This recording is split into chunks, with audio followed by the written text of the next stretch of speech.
what kind of data do you collect in your stores, and how often do you kind of collect and monitor that? Do you do a daily or a weekly or a monthly? Yes, all those things. I'm a little bit weird. I I track or have formulas for probably about 150 different items in a given month. Most of the stuff I've gotten to the point that I track it monthly, but the stuff I'm looking at daily is really when I look at my how many, how often, how much equation. Because the only thing we usually control is how much we charge. So I'm watching how many visitors I have in the store measured by cards going through the Laundromat system. I measure the number of washer cycles. We are 90+% self serve. That's really our focus, but we're opportunistic on full serve. So I'm measuring number of orders, number of customers, number of pounds, and money. That's the stuff I focus on a daily basis. On a monthly basis, I mean, I look at those things, and then I'm also looking at them on like a per day, per hour, per card, per visit, per customer. So it's easier to baseline against previous months. Customers, I look at new, return. I'm looking at my revenue mix, full serve, self serve, vending, payment mix, credit card, app, cash. Like I do a lot of work on my labor and my other inputs. So like, again, it's hours and money, but then I look at like how many hours, dollars per hour open. On my utilities, I'm definitely aware of the costs, but I found it's more useful to track the inputs. So with the cubic feet on the water, kilowatt hours on the electric, because we're in a place where we get, annual rate increases. So comparing dollars year over year doesn't always give you the best sight. So I spend a lot of time on that. Um, Marketing, ad metrics, Google Business Profile views. And probably the last one I wrote down is I'm looking at card balances on my Laundryworks cards, trying to figure out how much, I look at kind of all time, but also I focus on the last 90 cards that we've seen in the last 90 days as a more realistic view of like money we're likely to have to fulfill. I don't know, it's a lot. I know. I I said most was of it I don't thinking, use. yeah, I was like, an easier question would have been, what don't you You track? I track. think so. Yeah, Jake, let's top that. Yeah, What? no, I think Brian and I have a lot in common in that most people would probably call us data obsessive.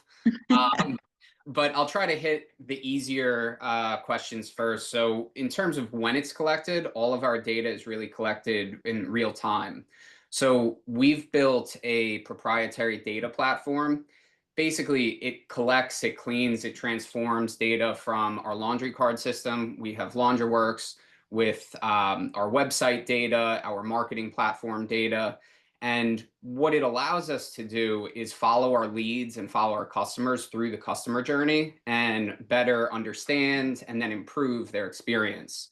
So we collect this all real time, but I really only analyze it about once a week to keep tabs on things. Or if there's something specific that I'm trying to find, I'm collaborating with the marketing team. I'm trying to see what's working, what's not working. But in general, it's once per week that I analyze that data. Like Brian, we have so many things that we collect. But I'd say the most important ones, the most top of mind would be machine usage. So that's with the laundry card system, that's how much money is spent on machines that's already stored on the cards. And then we have payment deposits, which is new money loaded onto those cards. And for all of these data points, I like to analyze it over a 7-day period and over a 28-day period. 7-day is like what's happening last week. We'll see that we have highs and lows pretty consistently because maybe there's a holiday weekend. So your normal Saturday, Sunday is really low, and then Monday is like crazy, right? So we'll see a lot of variations week to week, but it's still kind of sets off an alarm if something is out of whack or identifies something that needs to be paid attention to. But then over a 28-day period, it's more consistent, it's more stable. It factors in for those holiday weekends or maybe somebody going on a trip and then coming back and catching up. So machine usage, payment deposits.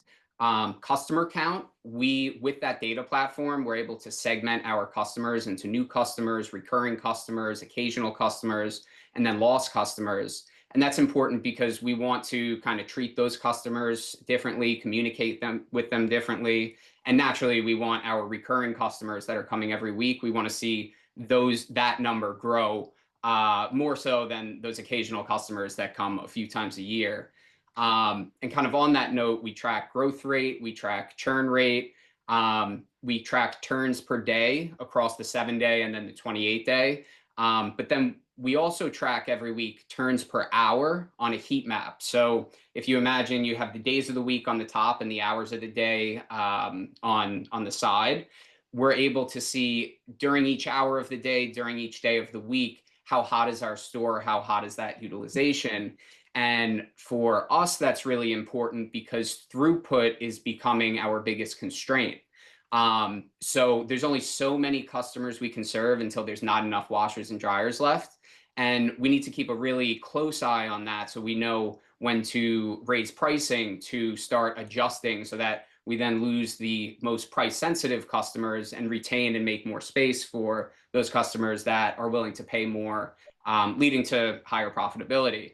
Another really important metric we track is average spend per customer, which helps us in a lot of our projections.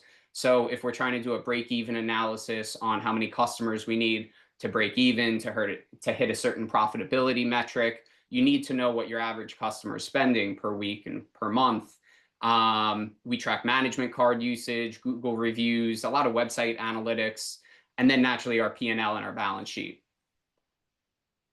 One thing you said, and I should have asked you both this in the background, is size of your store. So, Jake, what's your square footage and how many machines do you have? I assume it's going to be a little different in Brooklyn than probably Washington.